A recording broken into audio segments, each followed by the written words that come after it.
Good morning! Today we are headed on a road trip to Trier.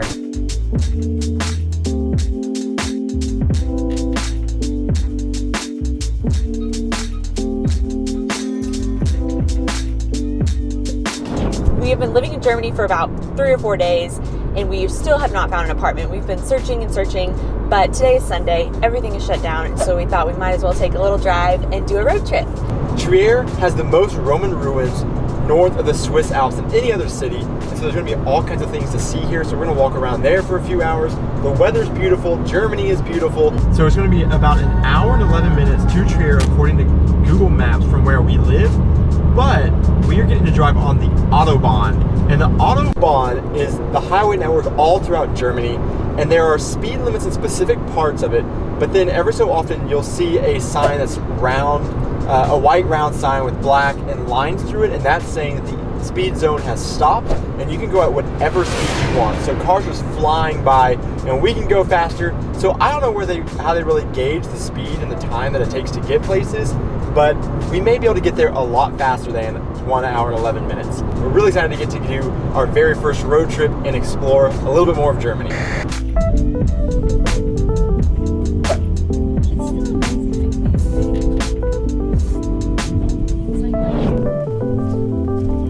And we have made it to Trier.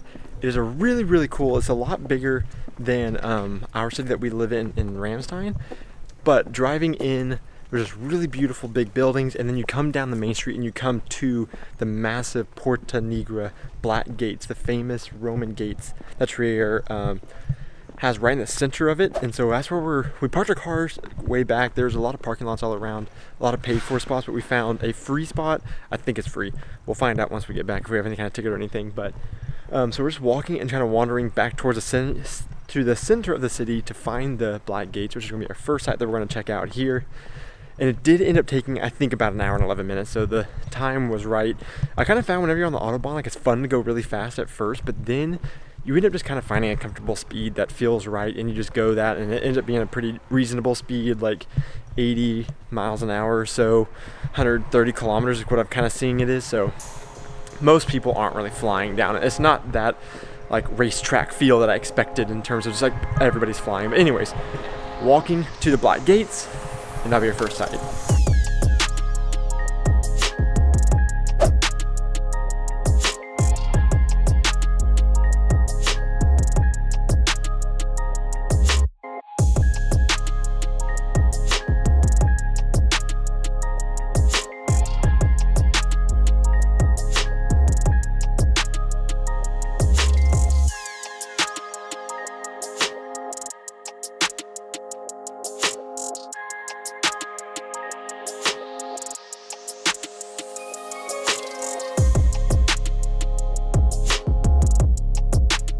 So we made it to the Black Gate, and it is called the Black Gate because of its age. That's what gave it its color, and it dates back to 180 AD.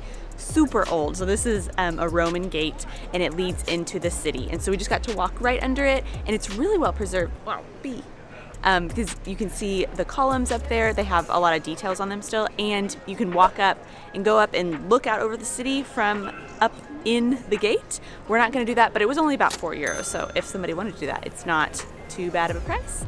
But we're going to keep moving on and go see the next things on our tour. So we just walked around through the city, and we came around the corner, and suddenly there's this massive cathedral right through an alleyway, and it's this big open courtyard, but this is St. Peter's Cathedral. And so we went inside and we walked in. It's free to walk around inside. There's little places for donations, and you can get a little informational pamphlet for like 50 euro cents in different places. But whenever you go inside, it's really interesting because it's massive, and it's not crazy ornate everywhere. There's a lot of little ornate pockets all throughout it, but otherwise, like, there's no stained glass windows. There's not a whole lot of art on the walls or on the pillars or anything like that, but it's really neat. You can walk inside, and each cathedral that we've found has some kind of claim to fame, it seems like. And so Cologne, one of theirs inside their cathedral was that they have supposedly the bones of the 3 wise men, and so it's really big for Christmas time to visit that one. This one, it seemed like what we were getting from is they supposedly have the robe that Jesus wore before he was taken to be crucified, and so they have like a big altar to that, and they have like pictures depicting a robe. It looked like a very ornate robe, and they have scriptures talking about the Romans casting lots for the robe. You know, you take it, you leave it, whatever you want. But it was still a really neat site to visit. And then right next door, it just seems like a big complex of churches and cathedrals in here, which makes it a really neat site to visit.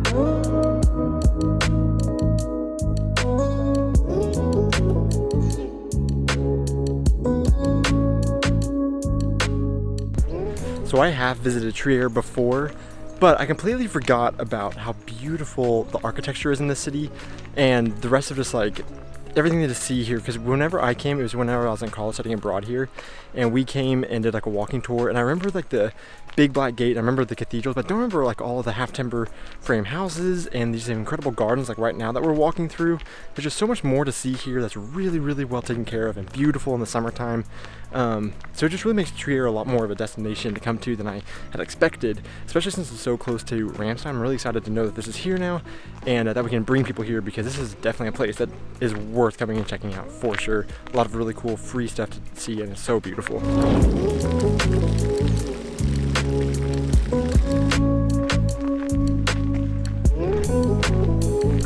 We realized about halfway through our self-guided walking tour that there is a designated tourist path that they have marked out all along the way. Like, it's this path that goes by all the major sites. So that is really good to know. I wish we would have known that from the beginning, but now we're going to keep following that along the way. And what we just passed was the Roman baths, and we're not going to go in to see them, but it looks like you can pay to go in and be up close to all of them, but we could see them pretty good from over here. And they're huge, beautiful, big arches of the old buildings.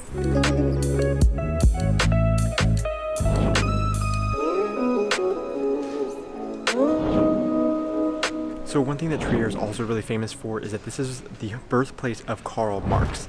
And so right behind us, we just went through the museum, and we actually went through room by room of Karl Marx's house where he was born. And so the museum costs €5 a person, and it's pretty in-depth, going to each room, and it goes through his entire life from birth until his death, and it explains all about his philosophies and how he got to start and how he did journalism and everything in different worlds. And then also it goes into the impact of his philosophy throughout the world, including up until the present day. And throughout the rest of Trier, we've also come across other homes in which his family moved to shortly after he was born here, or that maybe some other people in his family lived. And so it was cool that you have that impact all over the city. So there's lots of statues and everything of Karl Marx in different places. And another really cool thing that we've noticed in some other cities is that they'll make the walking signals and street lights little silhouettes of famous people or whatever it is in those cities. And so here they also have a lot of streetlights around the home that we notice it mostly that are of Karl Marx. So it's another cool little aspect of seeing his impact in this neat little city.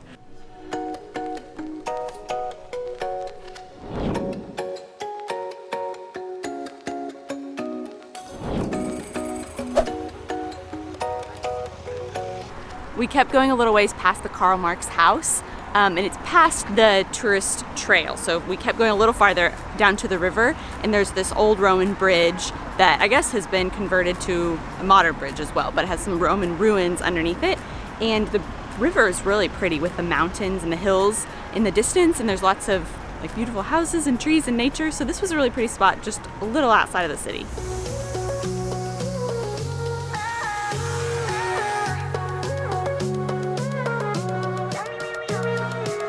That waterfront in front of the river was really, really pretty. Tons of really cool nature. And I've noticed that at a lot of waterfronts, like along the Rhine River as well, they have great biking and walking trails and people out walking dogs and enjoying the weather. So they're really cool places to go and enjoy the sun, get out and see a lot of cool greenery. And there's also a lot of really cool buildings up in the forest that you could see from the bridge there. So if you're ever in a German village and there's a river running through it, it's usually a pretty cool place to go down and just check out and see what is going on, especially on a beautiful sunny summer day like this, and just take in the outdoors from there.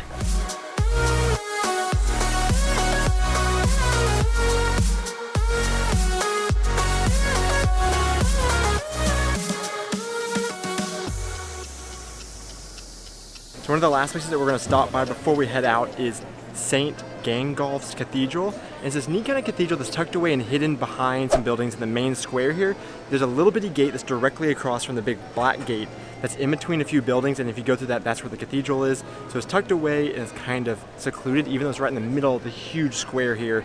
But it's really, I mean, it's built in the 14th, 15th centuries, but it's really kind of small on the inside. It's not like as in the other cathedrals, which is directly to the left of that cathedral. So we just slipped in there and walked around in it a little bit. Interesting stained glass windows that are kind of unique, and I don't know, just kind of a neat place to pop in and just see because it's tucked away and hidden behind the main square.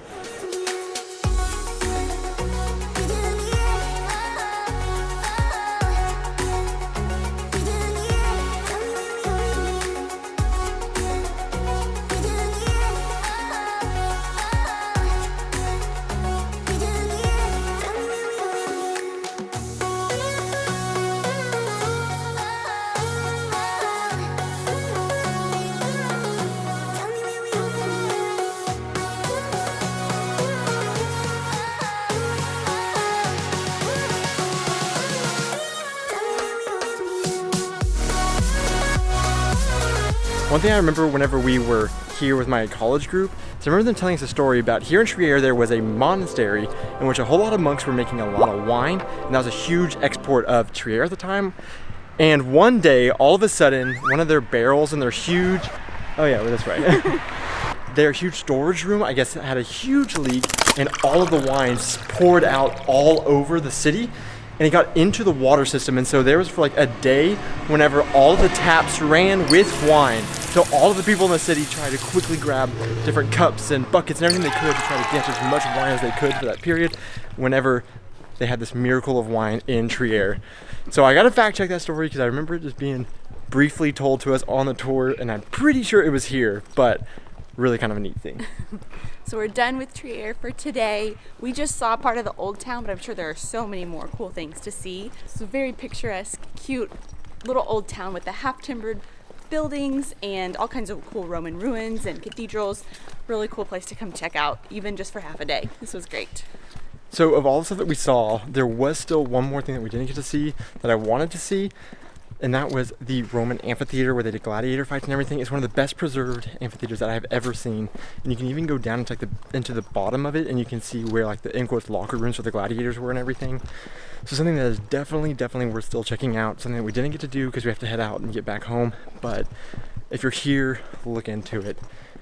Anyways, if you like this video, please give us a thumbs up. We're excited to get back to doing travel videos and everything for you guys now that we're getting more settled in here.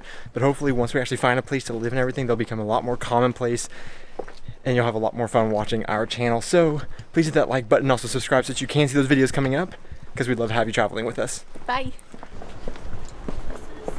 Yep. Yep.